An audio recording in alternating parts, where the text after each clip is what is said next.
Here's something that's going to make you uncomfortable. If you're married right now, there's a better than 50% chance you're going to get divorced. And if this is your second marriage, those odds jump to about 70%. Third marriage, you might as well start picking out your lawyer now. But here's the really uncomfortable part, and this is what nobody wants to talk about. It's probably not going to be because of what you think. It won't be because your spouse cheated on you. It won't be because of money problems, or because someone developed a gambling addiction, or because you discovered they've been leading a double life. Those dramatic, movie-worthy disasters, they're actually the minority. No, your marriage is going to end because of something much more insidious, much more preventable, and much more heartbreaking. Your marriage is going to die from 1,000 paper cuts. And the weapon? It's going to be wielded by the person staring back at you in the mirror. Let me tell you what I've learned from watching thousands of relationships disintegrate. People don't fall out of love. That's not how it works. People stop doing the things that made them fall in love in the first place. And then they act surprised when the magic disappears. You want to know the number one reason marriages fail? It's not infidelity. It's not financial stress. It's not even incompatibility. It's the slow, methodical erosion of appreciation, attention, and effort. It's the death by 1,000 small neglects, 1,000 tiny disappointments, 1,000 moments where you chose to look at your phone instead of your partner. Think about when you were dating. You noticed everything about this person. The way they laughed at your jokes, even the bad ones. The way they got excited about things you'd never even thought about. You paid attention to their stories, their dreams, their fears. You made an effort to look good for them, to be interesting to them, to be the best version of yourself. And then what happened? You got married, you got comfortable, and you stopped.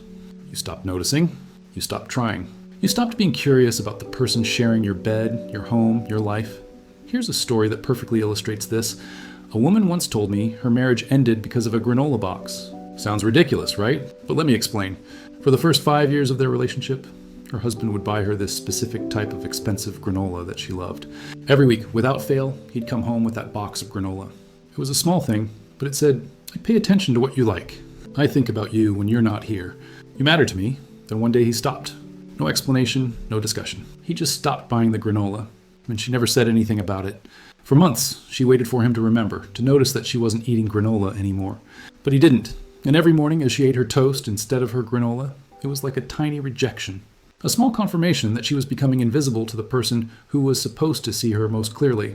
Now you might be thinking, why didn't she just ask him to buy the granola? And you'd be missing the point entirely. The granola was never about granola. It was about attention. It was about effort. It was about the message that said, you matter enough for me to remember what makes you happy. And here's the kicker.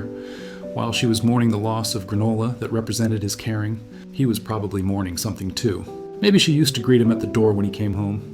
Maybe she used to ask about his day and actually listen to the answer. Maybe she used to laugh at his jokes or touch his arm when she walked by, or any one of 100 small gestures that made him feel wanted and appreciated. But here's where it gets really interesting. And this is something most people don't understand about human psychology. We don't just stop doing these things randomly. There's always a trigger. Something happened that made him think, consciously or unconsciously, why am I putting in all this effort when she doesn't seem to notice or care? Maybe one day he brought home the granola. She was too busy on her phone to acknowledge it. Maybe she complained about the price. Maybe she made some offhand comment about how he always gets the wrong brand of something else. It could have been anything, a single moment of taken for granted behavior that made him decide, fine, I'll stop trying. And she probably did the same thing. Maybe one day she greeted him at the door enthusiastically and he barely looked up from his laptop. Maybe she asked about his day and he gave her a dismissive grunt. Maybe she tried to be affectionate and he pushed her away because he was tired or stressed. This is how marriages die. Not in dramatic explosions of betrayal and rage, but in the slow fade of indifference. In the gradual replacement of curiosity with assumption, attention with distraction, effort with entitlement. And here's the really insidious part. Once this process starts, it accelerates. Each person's withdrawal justifies the other person's withdrawal. Why should I make an effort when they don't? It becomes the unspoken motto of both spouses. And soon you have two people living parallel lives in the same house, each feeling unappreciated, unseen, and unloved. The worst part? They're both right. They are unappreciated, unseen, and unloved because they've both stopped appreciating, seeing, and loving. Now, let's talk about something that's making this whole situation exponentially worse: social media. If we were designing a machine specifically to generate infidelity and relationship destruction, it would look exactly like Facebook, Instagram, and dating apps. These platforms are infidelity-generating machines, operating 24/7 in your pocket. Here's how it works. You're scrolling through your feed, and you see your high school classmate posting photos from their vacation in Italy. They look happy, adventurous, free. Meanwhile, your spouse is next to you on the couch in their pajamas, complaining about work. The contrast is stark, and your brain starts making comparisons. Or maybe you get a friend request from that person you had a crush on in college. They're divorced now, looking good, and they remember that inside joke you shared 20 years ago. Suddenly, you're messaging back and forth, sharing details about your life, your frustrations, your dreams that your spouse hasn't asked about in years. You tell yourself it's innocent. It's just catching up with an old friend. But here's what's really happening. You're getting emotional needs met by someone who isn't your spouse. You're sharing intimacies, creating new inside jokes, building a connection. And every minute you spend doing that is a minute you're not investing in your marriage. I've seen this pattern hundreds of times. The affair doesn't start with sex. It starts with attention. It starts with someone noticing you, appreciating you, being curious about you in ways your spouse has stopped being. The physical betrayal is usually just the final act of an emotional betrayal that's been building for months or years. But here's the part that really gets me. The same technology that's destroying marriages could actually be used to strengthen them. Instead of scrolling through other people's highlight reels, why aren't you sending your spouse a text telling them you appreciate something they did? Instead of liking some stranger's vacation photos, why aren't you planning a surprise for the person you married? The attention and energy you're giving to these digital relationships, imagine if you redirected that toward your actual relationship. Imagine if you were as curious about your spouse's day as you are about what your high school friends are posting. Imagine if you put as much effort into making your spouse feel special as you do into crafting the perfect comment on someone else's photo. But here's what nobody wants to acknowledge. The problem isn't social media. The problem is that your marriage has already become vulnerable to outside influence. If your spouse was meeting your emotional needs, if you felt seen and valued and desired at home, you wouldn't be susceptible to the attention of others. The real question isn't how do we avoid temptation? It's how do we build a relationship so strong, so fulfilling, so engaging, that external temptations lose their appeal? And before we go any further, let me address something that makes a lot of people uncomfortable: the economic reality of relationships. We don't like to admit it, but there's a marketplace for affection, and everyone operates within it, whether they realize it or not. Being attractive is one of the most lucrative things a person can do. Beautiful people get better jobs, higher salaries, more opportunities, and yes, better relationship options. This isn't fair, it's not noble, but it's reality. And ignoring this reality doesn't make it go away. It just makes you unprepared for it. When you stop taking care of yourself physically, when you stop making an effort with your appearance, when you let yourself go, you're not just being comfortable. You're devaluing yourself in the relationship marketplace. And your spouse, consciously or unconsciously, notices. This doesn't mean you need to look like a movie star. It means you need to show your spouse that they're worth the effort of looking good for them. When you stop caring about your appearance, you're sending a message. I've got you locked down, so I don't need to try anymore. And here's where men and women often differ dramatically in their response to this. Men tend to be more visual, more immediately responsive to physical appearance. Women tend to be more responsive to effort, attention, and emotional investment. But both genders are responsive to both things, just in different proportions. A man might start losing attraction to his wife if she gains weight and stops making an effort with her appearance. A woman might start losing attraction to her husband if he stops being emotionally present and engaged, even if he still looks good. But the underlying message is the same. You're not worth my effort anymore. Now, let's talk about children, because this is where many marriages go to die. Here's something no one tells you when you're planning your wedding. Children are marriage killers. Not because they're bad. Children are wonderful. But because they fundamentally change the dynamic of your relationship in ways most couples are completely unprepared for. Before kids, your spouse was your primary relationship. They were the center of your emotional world, the person you shared your thoughts and feelings with, the person you prioritized above all others. Then you have a baby, and suddenly this tiny human being becomes the center of everything. Your time, your energy, your attention, it all gets redirected toward this child who needs you for survival. And your spouse gets whatever's left over, which is usually not much. The woman becomes consumed with motherhood, and rightfully so. Her body has been through trauma, her hormones are fluctuating wildly, and she has a completely dependent human being relying on her for everything. She's tired, overwhelmed, and often feeling like she's lost her identity.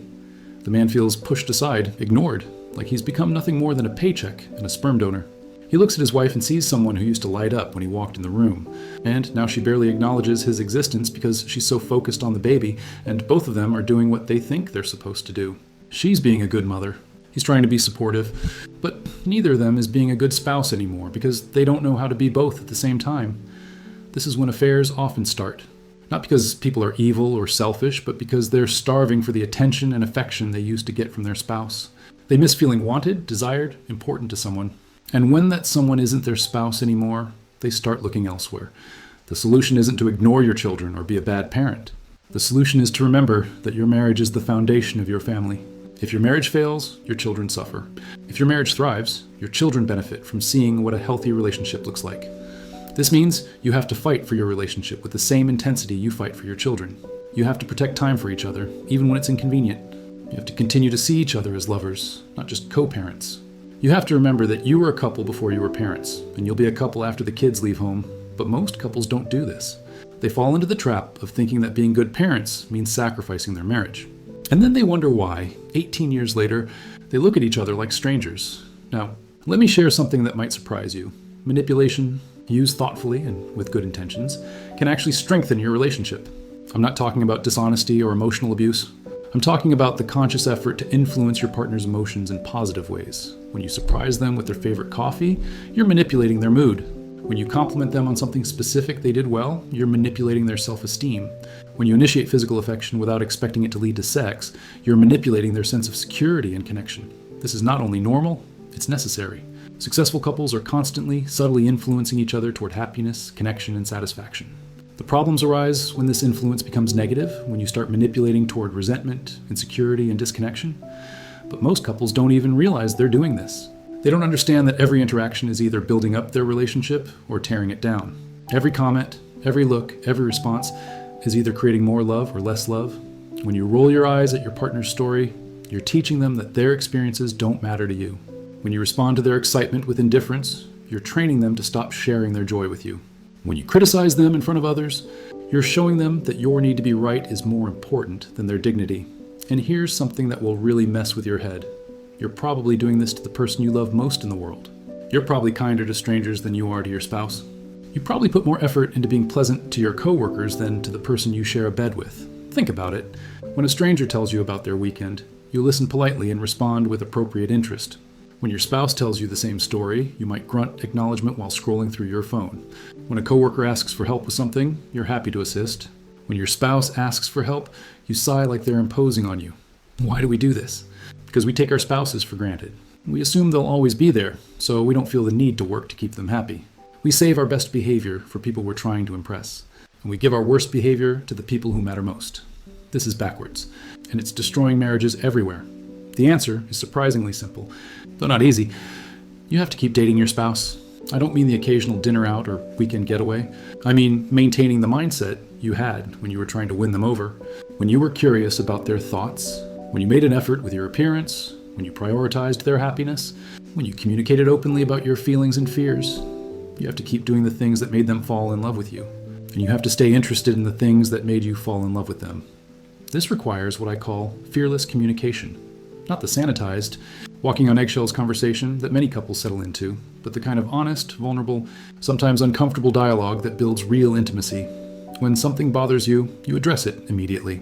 Not in 3 months when you're having a fight about something completely different. Not next year when you're so resentful you can barely look at them. Now. Today. Hey, this feels like something to me. Am I wrong? When you notice your partner pulling away, or acting differently, or seeming unhappy, you don't ignore it and hope it goes away. You lean in. You get curious. You seem distant lately. What's going on? How can I help? And here's the crucial part. You have to be willing to hear answers you might not like. You have to be prepared to learn that you've been falling short in ways you didn't realize. You have to be open to changing, growing, evolving, not just expecting your partner to accommodate your flaws indefinitely. Here's a harsh truth that most people don't want to face. If your partner is consistently unhappy in the relationship, it's at least partially your fault. Not entirely your fault. They have agency and responsibility too, but partially your fault. And the sooner you accept this, the sooner you can start fixing it. Most people spend more time maintaining their cars than maintaining their relationships. They'll change the oil every 3,000 miles, rotate the tires, check the battery, replace the brake pads, but their marriage? They expect it to run perfectly with zero maintenance, until it breaks down completely, and then they act, surprised when it ends up in the relationship equivalent of a junkyard. You wouldn't wait until your teeth are falling, out to go to the dentist. You wouldn't wait until your car breaks down on the highway to change the oil. So why do you wait until your marriage is in crisis to do the work of maintaining it? The couples who stay together long-term understand this. They treat their relationship like the valuable asset it is. They invest time, energy, and attention in it consistently. They have regular check-ins about how things are going. They address small problems before they become big problems. They continue to grow as individuals so they remain interesting to their partner. They also understand that marriage is not a destination, it's a daily choice.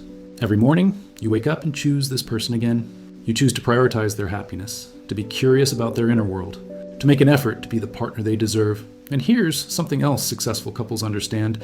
Conflict is not the enemy. Avoidance is the enemy. Indifference is the enemy. Conflict handled well actually strengthens relationships.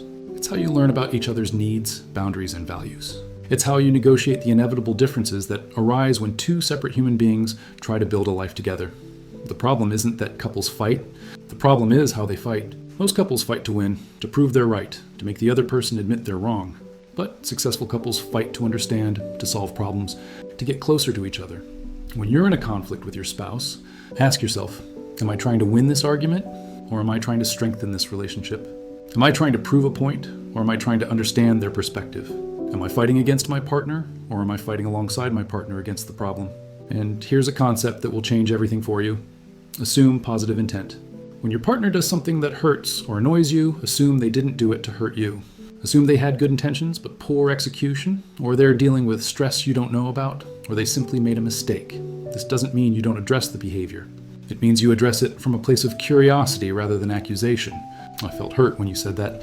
What were you trying to communicate? Instead of, you always say hurtful things to me. The difference in those two approaches is the difference between a conversation that brings you closer and a fight that drives you apart. And here's something that might make you uncomfortable. Sometimes the problem in your marriage is you. Sometimes you're the one who's checked out, who's stopped trying, who's become difficult to live with. Sometimes your partner's bad behavior is a reaction to your bad behavior. This isn't about blame or fault. It's about taking responsibility for your part in the dynamic. It's about looking in the mirror and asking, what am I doing that's contributing to the problems in my relationship? How can I be better?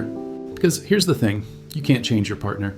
You can influence them, you can inspire them, you can model the behavior you want to see, but you can't change them. The only person you can change is yourself. And paradoxically, when you focus on changing yourself instead of trying to change your partner often starts changing too. When you start being more appreciative, they become more appreciative. When you start being more affectionate, they become more affectionate. When you start being more present and engaged, they do too. Not always. Sometimes the damage is too deep, sometimes the patterns are too entrenched, sometimes one person just isn't willing to do the work. But more often than you might think, one person's commitment to being better inspires the other person to be better too. Now, let me talk about something that makes everyone squirm. The legal reality of what happens when marriages fail. I'm not going to sugarcoat this. Divorce is expensive, emotionally devastating, and often brings out the worst in people. You'll spend thousands of dollars fighting over who gets the coffee maker. You'll use your children as weapons against each other.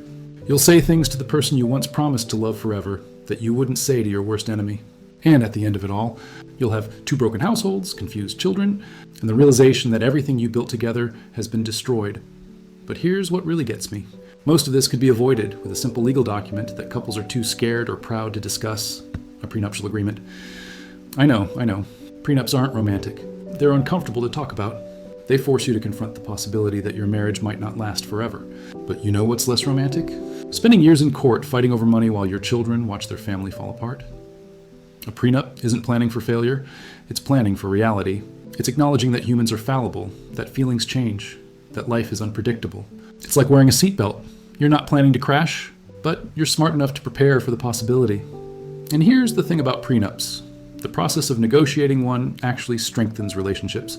It forces you to have honest conversations about money, goals, expectations, and values. It makes you confront potential sources of conflict before they become actual conflict. But most couples are too uncomfortable with these conversations to have them. They'd rather pretend that love conquers all, that they'll never have problems, that their relationship is special and different. And then they're shocked when they end up in family court, fighting over who gets to keep the wedding china. The truth is, if you can't have difficult conversations with someone before you marry them, you probably shouldn't marry them. If you can't discuss money, parenting philosophies, career goals, and worst case scenarios with someone, you're not ready for marriage with them. Marriage is a business partnership with romantic elements, not a romantic relationship with business elements. And successful business partnerships require clear agreements about expectations, responsibilities, and exit strategies. Now, let's get back to what you can do right now to save your marriage. And if you're sitting there thinking, but my partner doesn't do these things for me, then you're missing the point. You can't control what your partner does. You can only control what you do, and the fastest way to inspire change in your partner is to model the behavior you want to see. Start doing the things you wish they would do. Start being the spouse you want to have. Start paying the kind of attention you want to receive. Not as a manipulation tactic, not as a way to keep score, but because it's the right thing to do. Because you committed to this person, and commitments mean something. Start today, right now. Put down your phone, look at your partner, and really see them. Ask them about their day and actually listen to the answer.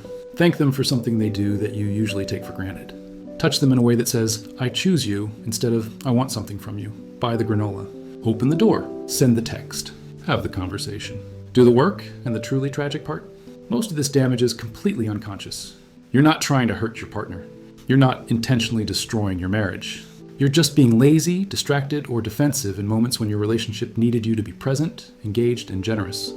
The good news is that this process works in reverse too. Every moment of genuine attention you give your partner rebuilds their trust. Every time you choose to respond with curiosity instead of criticism, you strengthen your bond. Every act of service, every expression of appreciation, every moment of physical affection that isn't transactional, it all adds up. But here's the catch. You can't wait until you feel like it. You can't wait until the mood strikes you or until your partner earns your attention and affection. You have to do it, especially when you don't feel like it. Especially when things are tense, especially when you'd rather be doing something else, because that's when it matters most. Anyone can be loving when everything is going well. Anyone can be attentive when they're in the honeymoon phase. The couples who make it are the ones who choose love even when it's hard, even when it's boring. Even when they're tired or stressed or frustrated, they understand that feelings follow actions, not the other way around. You don't wait to feel loving to act loving. You act loving and the feelings follow. This is what I wish every couple understood before they walk down the aisle. Marriage is not about finding the right person. It's about being the right person, consistently, over time. It's about showing up for your partner even when showing up is the last thing you want to do. It's about choosing to see them with fresh eyes, instead of through the lens of your accumulated grievances. It's about being as interested in their happiness as you are in your own. It's about treating them at least as well as you treat a stranger you want to impress. And if they don't respond, if they don't reciprocate your efforts, then you have a decision to make. But at least you'll know you did everything you could to save something worth saving. Because here's the truth that nobody wants to face. Most marriages that end could have been saved. Not all of them. There are genuine cases of abuse, addiction, and fundamental incompatibility that require ending the relationship for everyone's well-being. But most divorces happen between two basically good people who just stopped trying. They stopped noticing each other. They stopped appreciating each other. They stopped being curious about each other. They stopped doing the things that created love in the first place, and then they wondered where the love went. Don't be those people. Don't let your relationship die from neglect. Don't wait until you're sitting across from a lawyer, dividing up your assets and arguing about custody schedules, to realize what you've lost. Because the alternative, sitting in a divorce lawyer's office, realizing it's too late to save what you once thought would last forever, is a special kind of heartbreak that no one should have to experience. Your marriage doesn't have to become a statistic.